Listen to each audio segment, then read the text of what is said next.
So properties of determinants. Let's see, the first property is that for a square matrix, the determinant of the square matrix is equal to the determinants of its transpose. So if you interchange the rows and columns of A and take its determinant, it will be equal to as if you take the determinant of A itself.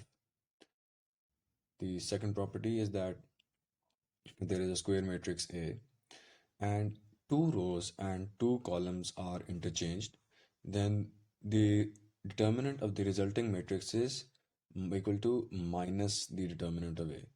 So if you just switch two rows and two columns, if you interchange them, the net the impact on the determinant will be that its magnitude will remain the same, but its sign will change.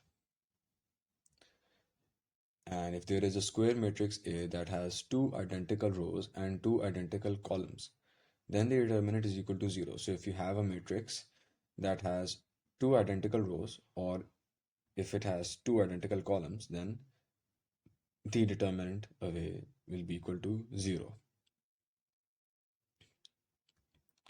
Similarly, if all the entries of a row or a column of a square matrix are 0, then the determinant of A is equal to 0. So, for example, in property 3, it will be something like if you had a matrix that basically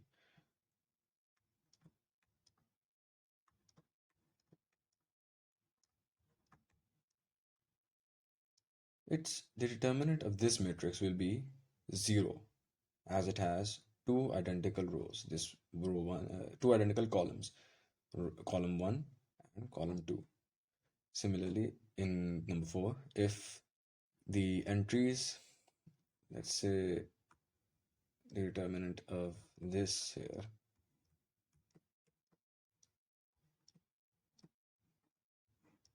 this will also be equal to 0 as this, as row 1 has all zeros. Now, if the entries of a row or a column in a square matrix are multiplied by a number, then the determinant of the resulting matrix is equal to Ka. Now, this is very important. Let me explain how this works. Let's say if you had a matrix A, and let's say that this is matrix A, its determinant will be equal to, so determinant of A is equal to 2 into 1 minus 1 into 3, which is equal to minus 1. Now, let's just say that you multiplied, let's say B here is basically as if you multiplied uh,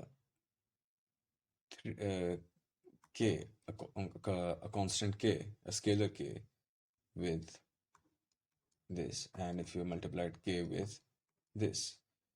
So if you multiplied K with the first row and then you let the second row remain as it is, what will happen? Well, the determinant of, wait a second,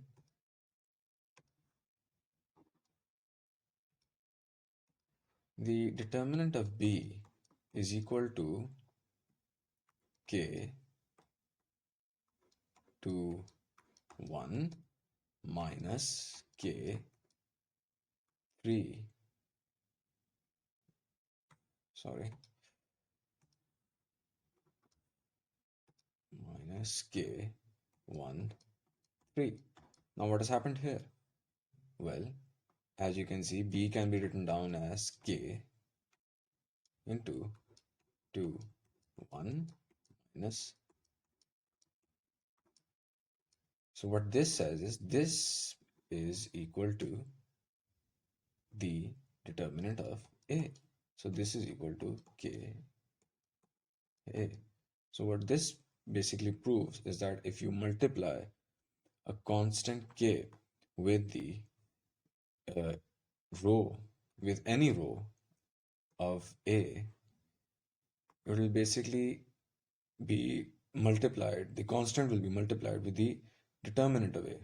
If you multiply the second row of B with the constant K, it will give you the same result. If you multiplied the constant K with the any column of A, it would give you the same result. So that is what basically property number 5 says.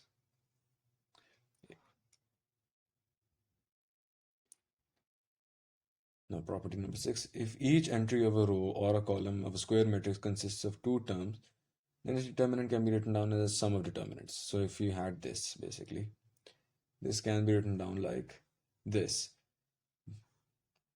You can write this down like this. Simple. And if to each entry of a row or a column of a square matrix A is added a non-zero multiple of the corresponding entry of another row, then the determinant of the resulting matrix is equal to A. As simple as that. And if a matrix is in triangular form, then the value of its determinant is the product of its entries on its main diagonal. So if you have a triangular matrix, then basically the determinant is equal to as if you multiply the entries on its main diagonal. So you don't really have to compute the entire procedure of the determinant. Just multiply the values of the main diagonal and you'll get the determinant of the matrix.